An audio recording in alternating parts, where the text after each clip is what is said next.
Abi buraya doğru geliyor.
İşte adım adım tek tek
bugüne kadar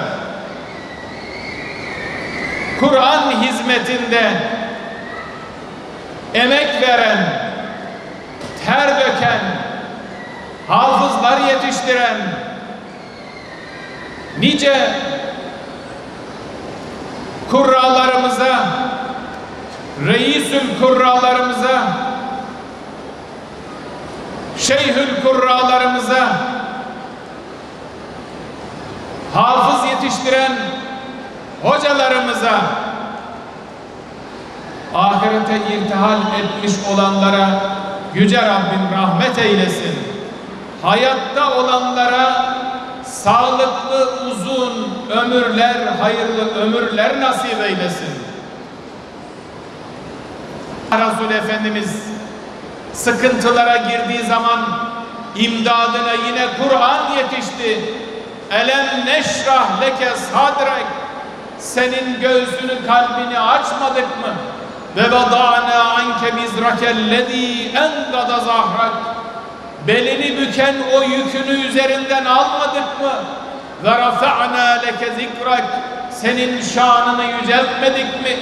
Fe inne ma'al usri yusran, inne ma'al usri yusra. Şüphesiz her zorlukla beraber bir kolaylık vardır. Her zorlukla beraber bir kolaylık vardır. İşte İnşirah suresi ve benzeri sureler hep Allah Resulü Efendimizin yolunu aydınlattı ve insanları karanlıklardan aydınlığa çıkarmak için kendisine indirilen kitapla sadece Mekke'yi değil, sadece Yesrib'i Medine'ye dönüştürerek değil, bütün insanlığı sınırları aşarak aydınlatmaya gayret etti. Aziz kardeşlerim, sevgili hafızlarımız, kıymetli misafirler, Efendimiz Aleyhisselatü Vesselam Yesrib'i Medine yapmak için önce Mescid-i Nebevi'yi inşa etti. Allah Resulü Efendimiz Arafat'ta veda hutbesinde Kur'an'ı ve sünneti bizlere emanet etti. Buyurdu ki: "Teraktü fikum emrayni." Size iki şeyi bıraktım, iki şeyi emanet ediyorum. "Len tadillu ma temessektum bihima." Bu iki şeye sarıldığınız sürece yolunuzu sapıtmazsınız. Kitaballahi ve sünnete nebiyyi. Bunlardan birisi Allah'ın kitabı, diğeri de Resulünün sünneti. Demek ki aziz kardeşlerim, bizim asla vazgeçemeyeceğimiz, yolumuzu aydınlatan İhdinas sıratal müstakim. Ya Rabbi bizi sırat-ı müstakime ulaştır. Sıratallezine en'amte aleyhim. Nimet verdiğin kimselerin yoluna. Gayril mağdubi aleyhim veleddallin. Gazaba uğramışların ve azıt sapmışların yoluna değil diye dua ettiğimiz o yola yürüyebilmemiz için her zaman Kur'an'ın aydınlığına muhtacız. Allah Resulü Hazreti Muhammed Mustafa'nın sünnet-i seniyyesine muhtacız. Bu iki kandilden uzak kalarak yolumuzu bulamayız. Kur'an'dan uzak yaşayarak yolumuzu aydınlatacak başka bir unsur bulamayız. Bizim yolumuzu aydınlatan Kur'an'dır. Resulünün sünnetidir. Allah Resulünün sünnetidir. İşte karşımda gördüğüm hafızlarımız, Cenab-ı Hakk'ın övgüsüne mazhar olmuş hafızlarımız. O kadar çok ayet ve hadis var ki sizlerle ilgili. Değerli kardeşlerim, sizlerin icazetnamenizin sağ tarafındaki ayeti kerime işte bu ayeti kerimedir. O ayeti okudukça sizler hıfzınızı son nefesinize kadar zayıflatmamak için gayret edeceksiniz. Sol tarafındaki hadisi şerife bakarak her zaman hafızlığınızı muhafaza etmenin gayreti içerisinde Kur'an'ı okumaya, anlamaya ve yaşamaya çalışmanın gayreti içerisinde olacaksınız. İcazetnamenizin sol tarafında yazan hadisi şerif şudur: ve gâlen nebiyyü sallallahu teâlâ aleyhi ve sellem meselüllezîne yakra'ul Kur'âne ve huve hâfizun lehu me'as sefaratil kirâm. Kur'an'ı hıfzeden, okuyan kimselerle Allah'ın şerefli melekleri, kerim melekleri her zaman beraberdir. Şu müjdeye bakar mısın? Bu müjde sizler için, Kur'an'ı ezberleyenler, hıfzedenler için, Kur'an'ı okuyanlar için, Kur'an'ı anlamaya çalışanlar, Kur'an'ı nihai amaç olarak hayatını Kur'an'a göre tanzim edenler içindir. Zira Kur'an bizim hayat rehberimizdir. Kur'an'dan uzak olan bir hayat boşa geçirilmiş bir hayattır. Biz Müslümanlar buna inanır, buna göre yaşamaya gayret ederiz. İmam Hatip liselerinde meslek dersleri öğretmenlerimizin gönlüm ister ki hepsinin hafız olması. Sizlere emek veriyoruz.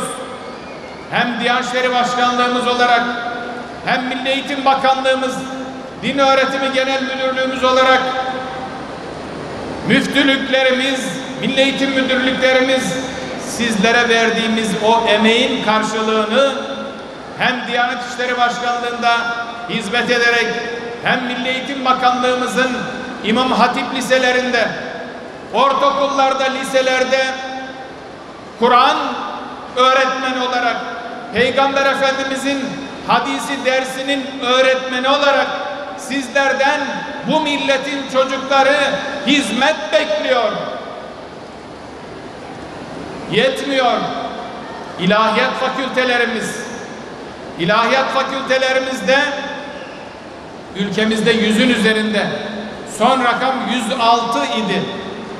Gönlüm istiyor ki öğrencilerimizin çoğu hafızlardan oluşsun. Hafız öğrencilerimizin eğitimlerini devam ettirerek akademisyen olmaları bizim için çok önemli.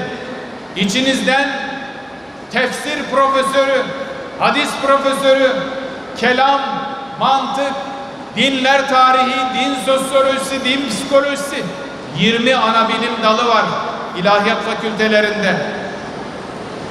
Şunu açıkça ifade etmek isterim ki bizim ilahiyat fakültelerimizdeki derslerimizin her biri Kur'an'la alakalı. Hiçbirini Kur'an'dan ayrı tutamazsınız.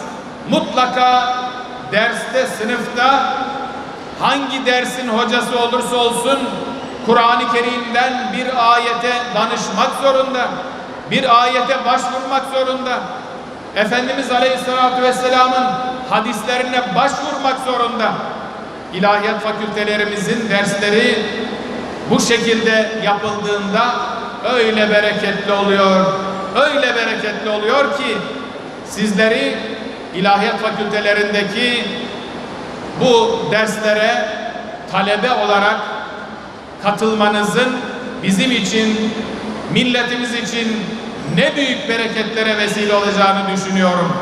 Değerli kardeşlerim, biz sizin eşrefi ümmet olduğunuzu düşünüyoruz. Tabii Müslümanlık yeryüzüne gönderilmiş en büyük nimet. Estaizu billah. El yevme ekmeltu lekum dinakum ve etmemtu aleykum ni'meti ve raditu lekumul İslam'e dinen. Rabbimiz böyle buyuruyor. Bugün sizin dininizi kemale erdirdim. Üzerinizdeki nimetimi tamamladım ve din olarak İslam'ı seçtim, ondan razı oldum. Sizlere şöyle bir soru sorulsa, sizin için yeryüzünde en büyük nimet nedir diye sorulsa, cevabımız elhamdülillah ben Müslümanım.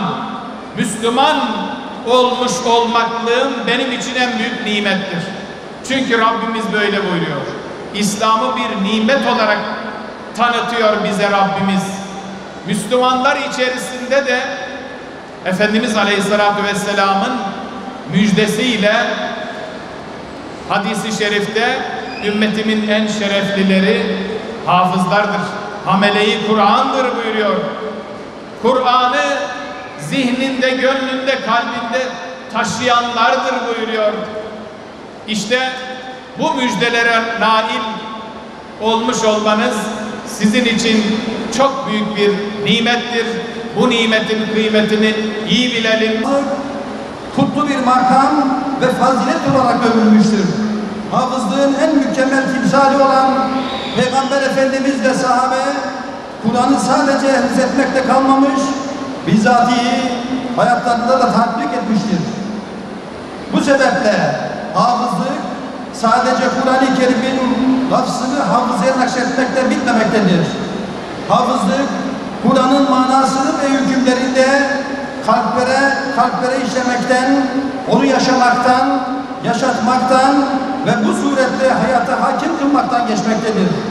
İnanıyorum ki icazetlerini alacak hafız kardeşlerimiz de bu istikamette hayatlarını sürdürecek ve etraflarına ışık saçacaklardır. Buradan icazetlerini alacak 1843 değerli hafızımıza Kur'an'a ve İslam'a hizmet yolunda başarılar diliyorum. Kur'an-ı Kerim nazil olurken henüz bir kitap haline getirilmeden önce sahabe ezberleyerek onu koruyordu. Hafız, koruyan, ezberleyen ve saklayan demektir. Hafızlık, hoca talebe ilişkisinin en üst noktasıdır. Kur'an'ı anlama ve yaşama hedefini ezberlemek hayli kıymetli, bir o kadar da meşakkatli bir süreçtir. Gecelerin ne göz nuru döktüğünüzü, nice uykusuz vakitler geçirdiğinizi siz bilirsiniz değerli kardeşlerim. Hafızlık, yürüyen bir Kur'an olmak, ilahi vahye muhatap ve onunla hemhal olmaktır. أمته على سائر الأمم بتلاوة القرآن العظيم وحفظه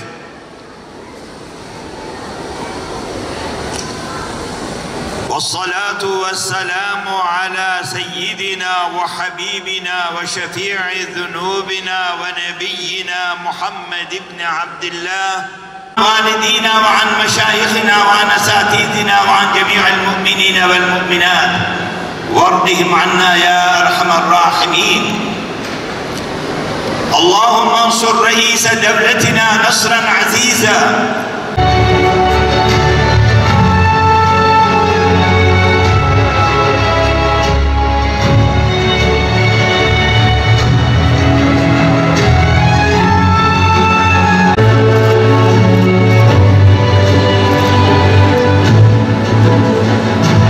Muhterem başkanımıza eşlik etmek üzere bu